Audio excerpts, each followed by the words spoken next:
My cousin works the immigration desk at Narita Airport in Tokyo. Last month, this American woman walks up to his booth, holding her passport like it's a weapon.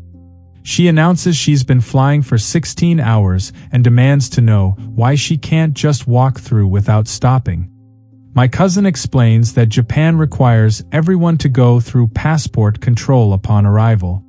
She interrupts him mid-sentence, saying, "That's a new policy, right?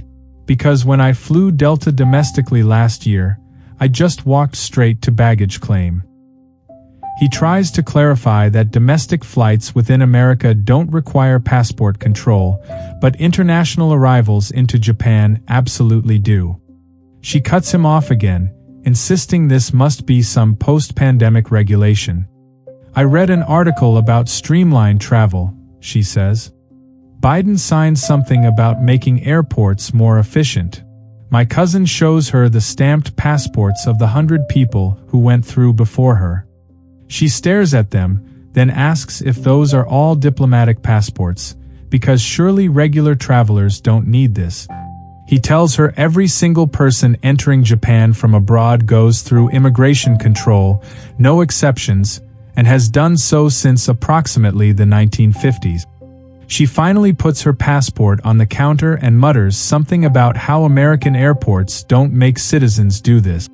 My cousin stamps her passport and watches her march toward baggage claim, clearly convinced she just experienced some bizarre Japanese bureaucracy.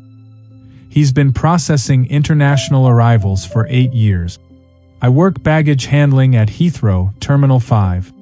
Last Tuesday, this American guy approaches me near the customs exit asking where he presents his global entry card.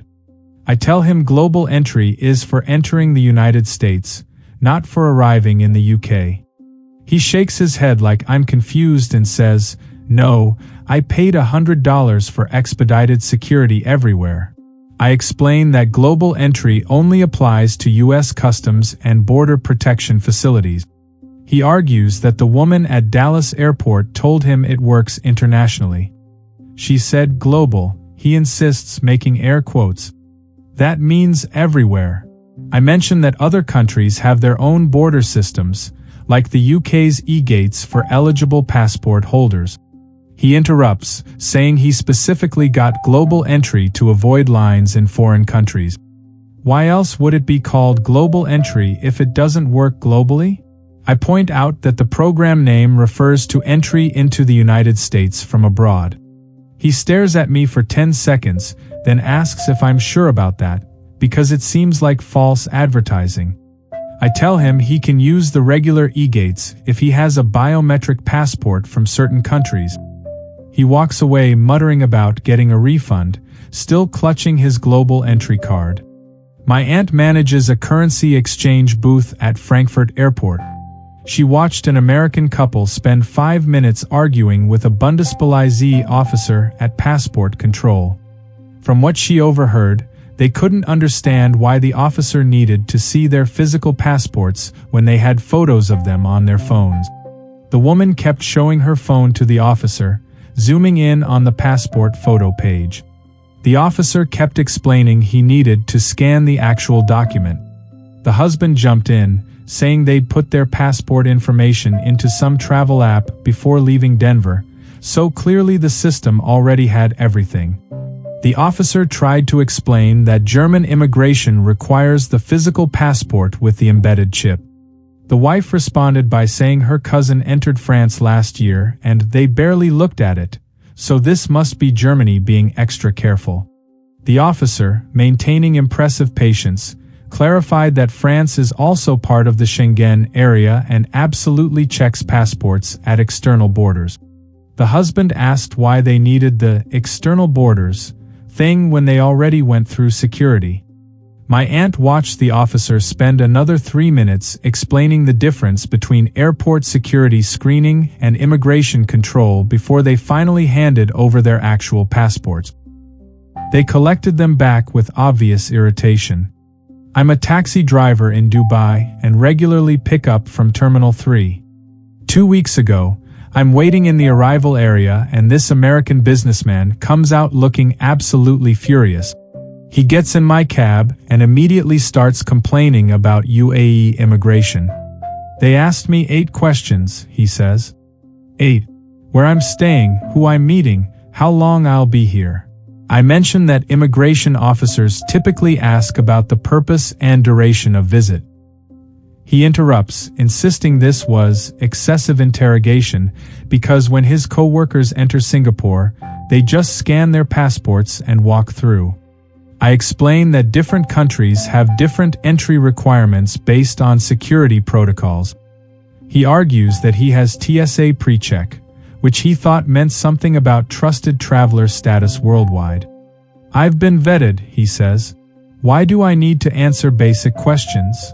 I point out that TSA PreCheck is an American domestic aviation security program unrelated to UAE border control.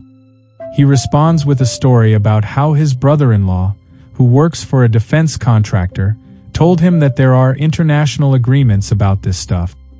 He said something about reciprocity, the man adds confidently. I drive him to his hotel while he continues explaining that the whole thing seemed unprofessional because the immigration officer wasn't smiling. Apparently, American customer service standards should apply to border security worldwide. He tipped badly. My brother is an immigration officer at Auckland Airport. Yesterday, he processed an American student who genuinely believed New Zealand was part of Australia for visa purposes. The student had an Australian student visa and figured that covered both countries since they're basically the same place. My brother explained that New Zealand and Australia are completely separate nations with independent immigration systems. The student responded by saying his geography teacher mentioned something about them being in a commonwealth together. My brother clarified that while both are commonwealth nations, that doesn't create a shared visa zone. The student pulled out his phone and showed him a map where New Zealand and Australia looked close together. See? They're right next to each other, he said, as if proximity determined visa policy. My brother explained that even countries that share physical borders often have separate immigration requirements. The student asked why New Zealand couldn't just check with Australia, since he already had approval there. My brother told him that's not how sovereign nations operate their borders. The student sat there processing this for a solid 15 seconds before asking if he could just enter for a few hours to see some filming locations from a movie he liked. My brother explained he'd need to apply for a New Zealand visa, which the student clearly hadn't done. The student asked how he was supposed to know that 2 different countries needed 2 different visas. He seemed genuinely baffled. My uncle works as a security consultant for Ben Gurion Airport in Tel Aviv. He trains new immigration officers, and last week they reviewed footage from a particularly memorable incident. An American tourist insisted that his expired passport should still be valid because it expired only 6 months ago. The immigration officer explained that expired means the document is no longer legally valid for international travel. The tourist argued that his driver's license back in Colorado had a grace period after expiration where cops still accepted it. Same principle should apply, he reasoned. The officer clarified that international travel documents follow strict validity requirements with no grace period. The tourist responded by saying he'd already made it through airline check-in at JFK, so clearly the document worked fine. The officer explained that airline staff made an error if they boarded him with an expired passport. The tourist insisted this proved Israel was being unnecessarily strict when America had already approved his travel. The officer tried explaining that crossing international borders requires valid documentation regardless of what happened domestically. The tourist asked to speak to a supervisor, confident they'd recognize this was all a misunderstanding. My uncle watched this entire exchange from the observation room. They eventually had to arrange for emergency consular documentation. The tourist kept saying he'd been traveling for 30 years and never heard of this rule before. I manage a hotel transfer desk at Istanbul Airport. 3 days ago, an American couple approached me asking why they couldn't just skip immigration and go straight to their hotel. I explained that every international arrival must clear immigration control. The husband interrupts, insisting they have a private car waiting, so they should be able to use some kind of VIP exit. I tell them that immigration processing is mandatory regardless of transportation arrangements. He responds by saying they paid extra for business class specifically to avoid these kinds of delays. We upgraded for a reason, his wife adds. I explain that business class provides enhanced in-flight service but doesn't exempt anyone from border control. The husband pulls out his phone and shows me his priority pass membership. This gets us into lounges, he says. There must be a fast track. I mention that some airports have separate lanes for business class passengers, but everyone still goes through the same immigration process. The wife asks if they can tip someone to speed things up. I tell her that's not how government border control works in Turkey. She seems genuinely surprised, mentioning that her friend told her that many countries have informal efficiency arrangements. I clarify that attempting to bribe Turkish immigration officials would be extremely illegal and unwise. The husband asks if I'm certain about that because he read something about facilitating in travel forums. I watch them join the regular immigration line, clearly disappointed that their credit card benefits didn't extend to sovereign border control. I'm a shuttle driver at Mexico City International Airport. Yesterday, I picked up an American family who spent the entire ride to their hotel complaining about Mexican immigration. They made us fill out a paper form, the father said. Everything's digital in America now. I mentioned that many countries still use paper arrival cards for tracking purposes. He responded that his company went paperless 5 years ago, so governments should too. It's called progress, he added. His teenage son chimed in, saying they had to answer questions about agricultural product. I explained that biosecurity is taken seriously at international borders. The father interrupted, insisting that asking about fruit seemed paranoid. We're not smuggling mangoes, he said. I mentioned that preventing agricultural pests and diseases is a legitimate border control function. His wife asked why Mexico cares what Americans bring in anyway. I explained that invasive species can devastate local ecosystems and agriculture. The son responded by saying he learned in school that trade between countries is supposed to be easy now. The father agreed, mentioning NAFTA as proof that we shouldn't need all this checking. I clarified that trade agreements and personal biosecurity regulations are different things entirely.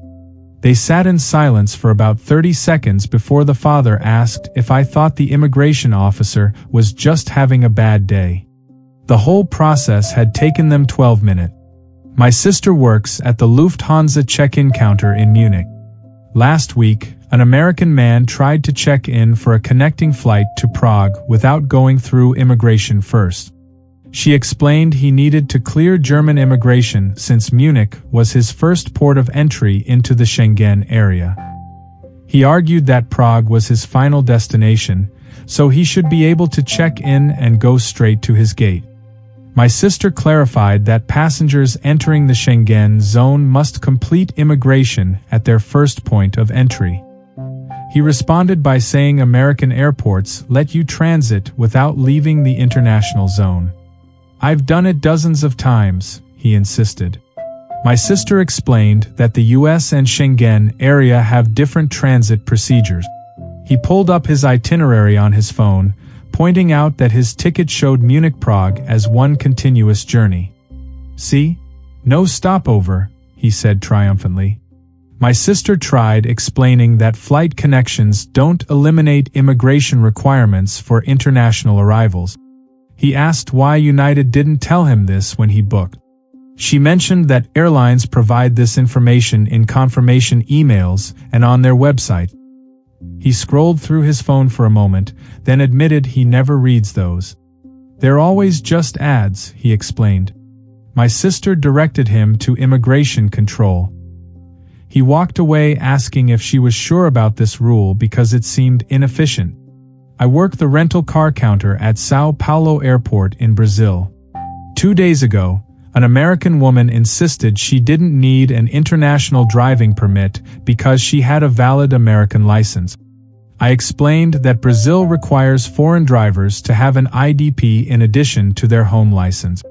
She argued that her license is in English and has her photo on it, which should be sufficient.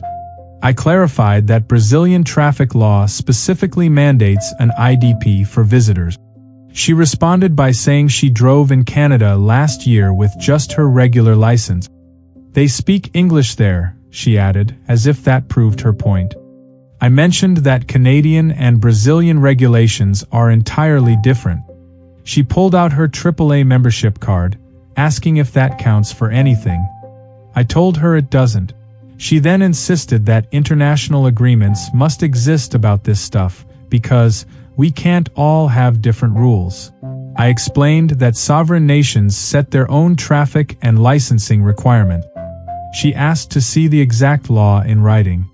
I showed her the Brazilian traffic code on our computer system.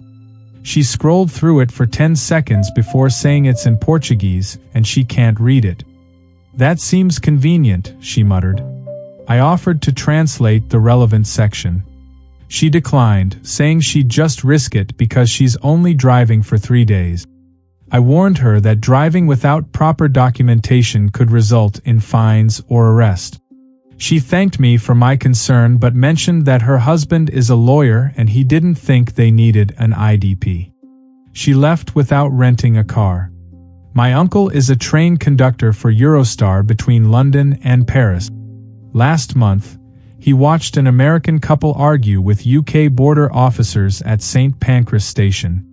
They couldn't understand why they needed to go through British exit controls before boarding a train to France. "We're leaving," the husband kept saying. "Why do you care?" The border officer explained that the UK monitors both entry and exit for immigration tracking purposes. The wife argued that when they drove from Colorado to Wyoming, nobody checked their departure. The officer clarified that international travel requires exit procedures in many countries. The husband responded that they already went through French immigration when they arrived in Paris 3 days ago. "You already know we're here legally," he said. The officer tried explaining that British exit controls and French entry controls serve different administrative functions. The wife asked if Brexit had something to do with it. The officer confirmed that post-Brexit, UK travel involves border check. She responded by saying her travel agent assured her the train would be seamless. The husband mentioned reading that the Eurostar has a special agreement. "Something about pre-clearance," he added vaguely. The officer explained that yes, you clear French immigration in London before boarding, but you still clear British exit controls first. My uncle watched them get increasingly frustrated while the officer remained professionally patient. They made their train with 3 minutes to spare, still visibly confused about why leaving requires checking. I'm a taxi driver in Vienna. Last week, I picked up an American businessman who spent the entire ride ranting about Austrian immigration, asking for his return ticket. "They wanted proof I'm leaving," he said. "Like I'm trying to stay in Vienna forever." I mentioned that many countries require evidence of onward travel. He argued that his word should be good enough. "I told them I have meetings back in Chicago next week," he insisted. I explained that immigration officers typically need documentation, not verbal assurances. He responded by saying this was discriminatory because they wouldn't ask an Austrian for a return ticket. I pointed out that Austrian citizens don't need return tickets since they're already home. "That's a technicality," he muttered. He then mentioned that his company paid for his trip, which he felt should demonstrate legitimacy. I clarified that payment method doesn't replace entry requirements. He pulled out his phone and showed me his return flight confirmation. "See? I had it the whole time," he said. They just wanted to hassle me. I suggested that perhaps he initially didn't present it when asked. He went quiet for a moment before saying the officer had an accent and he might have misunderstood the question. English isn't their first language, he added, as if that explained everything. We arrived at his hotel. He tipped me in dollars, saying he didn't have time to exchange money yet. I'd been driving in Vienna for 19 years. My cousin manages the Eurail ticket office in Amsterdam.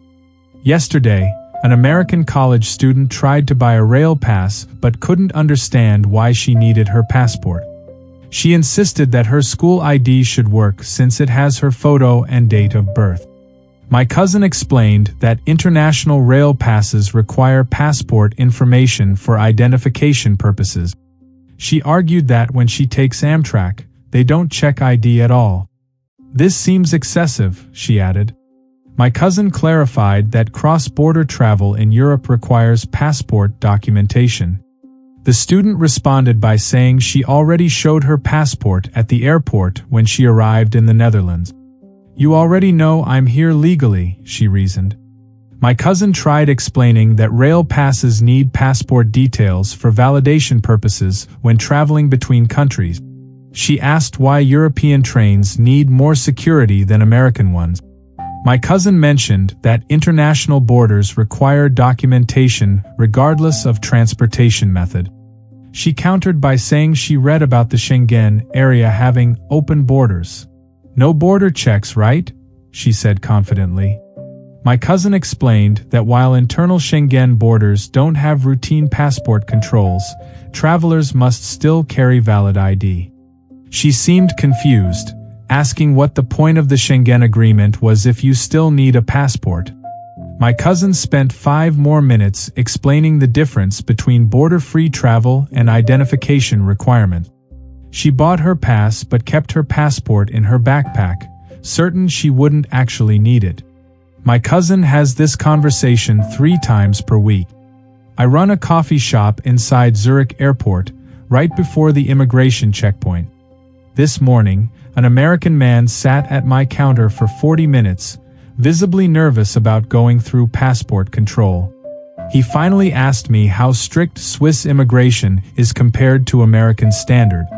I told him they're professional and efficient. He seemed relieved until he asked if they'd question why his passport looked worn. I assured him that normal wear is expected. He then asked if having stamps from questionable countries would cause problems. I suggested he simply answer questions honestly. He nodded but kept staring at the immigration hall. Eventually, he packed up his laptop and walked toward the checkpoint, still looking uncertain. I watched him pass through in under 3 minutes. He turned back and gave me a surprised thumbs up. Some people spend more time worrying about passport control than actually experiencing it. My coffee shop has a direct view of the immigration area. Most people are through within 5 minutes. But every day, I watch travelers work themselves up over a routine process that millions complete without incident. The American man came back an hour later for another coffee. He told me the officer barely looked at his passport before stamping it. All that stress for nothing, he laughed. I agreed, smiling. He's already planning his return trip to Switzerland next year. Maybe by then, he'll realize that passport control is just part of traveling, not an interrogation designed to catch him doing something wrong. I've been running this shop for 12 years.